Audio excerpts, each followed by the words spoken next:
దగ్గర నుంచి చూసేవాళ్ళు కాబట్టి ఇప్పుడు మీరు చెప్తున్నారు ఆయన ఆహార్యం కానీ గొంతు కానీ ఎలా ఉంటుందని చెప్తున్నారు.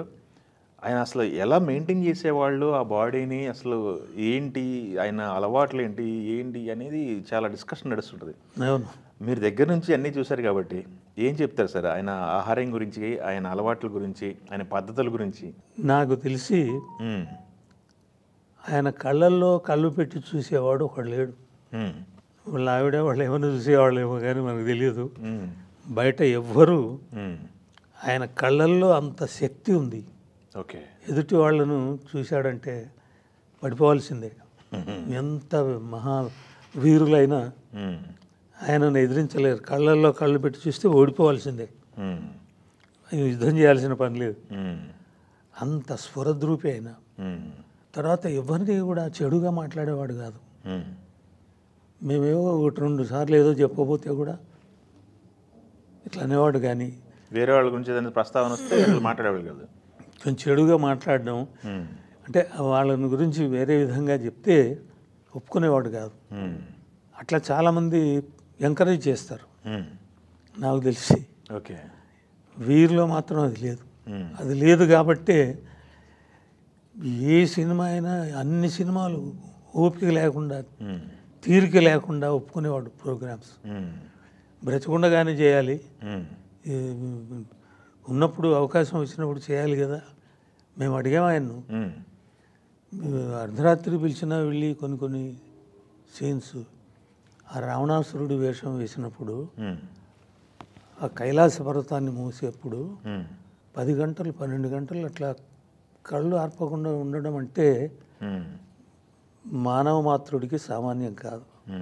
అందువల్ల ఆయన వరపుత్రుడు, వరంతో పుట్టాడు కాబట్టి ఆయన అన్ని రాముడు, కృష్ణుడు ఎన్ని పాత్రలు వేశాడు ఆయన. అవును. అంతకుముందు ఎవరు వేశారు? చరిత్ర ఆయనది. ఆయన జీవితమే ఒక చరిత్ర. ఛాలెంజ్గా తీసుకొని చేసేవాడు. తర్వాత వేటూరి సుందరరామూర్తి గారి సభలో మీరు చూశారుగా అందరూ. సినిమా ఇదే కదా ఇప్పుడు దీంట్లో చూసుకుంటే. అవును, ఇక్కడ మొత్తం సినిమా రాఘవేంద్రరావు గారు, రామోజీరావు గారు, గుమ్మడి వెంకటేశ్వరరావు గారు, విశ్వనాథ్ గారు, కె విశ్వనాథ్ గారు, బాలసుబ్రహ్మణ్యం గారు, మీరు ఈ ఫోటోలు ఉన్నాయి. నేను మా ఆవిడ, మిస్సెస్ ఆమె వ్యాఖ్యాత. Okay okay. ఇంకా జంధ్యాల లాంటి వాళ్ళు వీళ్ళు ఇంకొక 20-30 మంది ఉన్నారు. ఓకే. చిరంజీవి రాలేదు కానీ వాళ్ళ బ్రదర్ని పంపించాడు. చిరంజీవి గారిని ఇన్వైట్ చేశారా? అందరినీ పిలిచాము. ఆయన వేటూరి గారు నన్ను తీసుకొని అందరి దగ్గర నన్ను తీసుకెళ్ళేవారు. నేను కదా చేస్తున్నది, సభ నేను చేయాలి కదా. ఆయనకు అందరు రావాలని ఇష్టం. అట్లా మద్రాసులో 3 రోజులు ఉన్నాం. అవునా? ఓకే. విజయశాంతి ఇంటికి వెళ్ళాము. తర్వాత ఇంకెవరెవరు మద్రాసులో ఉన్నవాళ్ళు, ఈ ఊర్లో ఉన్నవాళ్ళు అయితే ఇక్కడ కలిసాము. అవును. అట్లా ఒక 10 రోజులు ఫిక్సింగ్కే అయింది. తర్వాత ఏమో ప్రోగ్రాము బాగా జరిగింది. కాకపోతే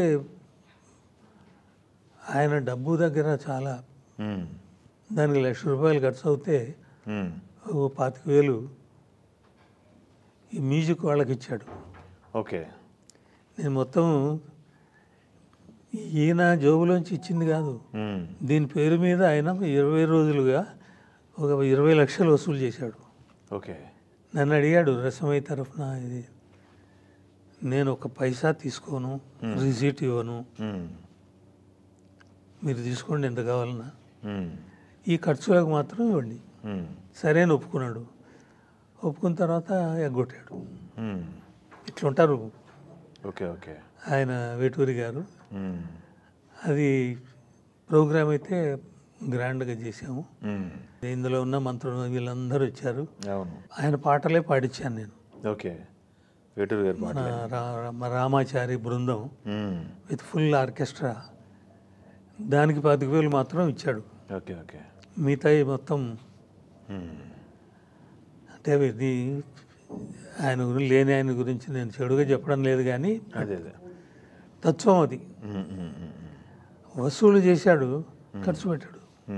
అంటే ఆయనకున్నవని మనం మాట్లాడుకోకూడదు. అదే అట్లా వేటూరి ప్రోగ్రామ్ కూడా అందరూ ఈ సినిమా వాళ్ళంతా వచ్చారు. ఎస్ ఎస్ వాళ్ళందరినీ దాంట్లో దించాను నేను. మాసప్ ట్యాంక్లో ఉంది చూడండి ఒకటి, గోల్కొండ హోటల్. గోల్కొండ హోటల్. అందరికీ 20-30 రూములు, ఓకే అందరికీ. సూపర్. ఒక బస్సు పెట్టాము, విఐపి బస్సు, ఎయిర్పోర్ట్ నుండి తేవడానికి.